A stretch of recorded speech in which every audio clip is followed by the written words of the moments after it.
శ్రీరామ్ జయరామ్ జయ జయరామ్. ధనుర్రాశి వారి ఫలితాలను గనక మార్చి 9వ తారీఖు నుంచి మార్చి 15వ వరకు గనక పరిశీలించుకుంటే అనుకోని అవకాశాలు మీకు మంచి మంచివి లభిస్తూ ఉంటాయి. కానీ ఆ అవకాశాన్ని తీసుకోవడం మంచిదా కాదా అన్నది ఆలోచించి ముందడుగు వేయడం అనేది మంచిది. ఎందుకంటే ఇక్కడ తృతీయ స్థానంలో కుజరాహువులు పొంచి ఉన్నారు.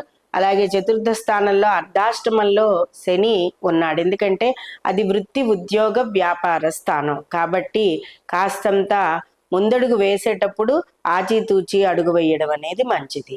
ఇక ఉద్యోగంలో కానీ వ్యాపారంలో కానీ మీరు ఇన్నాళ్ళ నుంచి ఇబ్బంది పడుతున్న వాటికి ఆ ఇబ్బందులు తొలగడానికి తెరపడే అవకాశాలు కూడా ఉన్నాయి. సప్తమ గురుడి ప్రభావం వలన మీరు మరింత పై స్థాయి ఉన్నతికి చేరడానికి సప్తమ గురుడి ప్రభావం వలన కొంత ఆలోచనతో కూడిన ముందడుగులు అయితే గనక వేస్తూ ఉంటారు. గురు ప్రభావం యొక్క అనుగ్రహం మీకు 50% మాత్రమే దగ్గర చేరే అవకాశం అయితే ఉంది. ఇక్కడ ముఖ్యంగా అన్ని విషయాల్లోనూ కూడా ఏదైనా సరే ఈ పాపపు గ్రహాల ప్రభావం గట్టితనం ఎక్కువగా ఉంది కాబట్టి మీరు ఎప్పుడూ కూడా ఏ విషయానికైనా సరే మౌనంగా ఉంటూ నిశ్శబ్దమే విజయం అంటారు, ఒక వెపన్లా పనిచేస్తుంది అంటారు. దానిని మాత్రమే మీరు అలా అనుకుంటూ ముందుకు వెళ్ళడం అనేది మంచిది.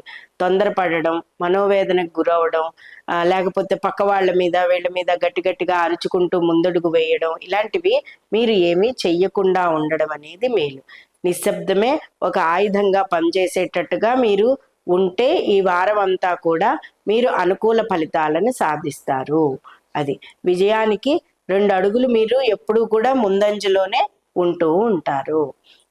ఈ వారం అంతా కూడా ఆంజనేయ స్వామికి ఆకు పూజ చేయించుకోవడం, ఆంజనేయ స్వామి దర్శనం చేసుకోవడం, సింధూర పూజ చేయించుకోవడం, ఒక గురువారం నాడు కానీ, ఒక మంగళవారం నాడు కానీ, ఒక శనివారం నాడు కానీ 9వ తారీఖు నుంచి 15వ తారీఖు లోపల చేయించుకోవడం వలన మీరు అనుకున్న పనుల్లో విజయం సాధిస్తారు. ఈ వారం అంతా కూడా హనుమాన్ చాలీసాని అఖండంగా పారాయణ చేయండి. అనుకున్న పనులన్నీ కూడా సాధిస్తారు. విద్యార్థులకు కూడా అన్ని విషయాల్లోనూ కూడా ముందంజలో ఉంటారు. ఎంత మీరు కష్టపడి చదువుతారో అంత ఓల్డ్ మార్కులతోటి చక్కగా ముందంజలో ఉంటారు. కష్టపడకండి, ఇష్టంగా చదవండి.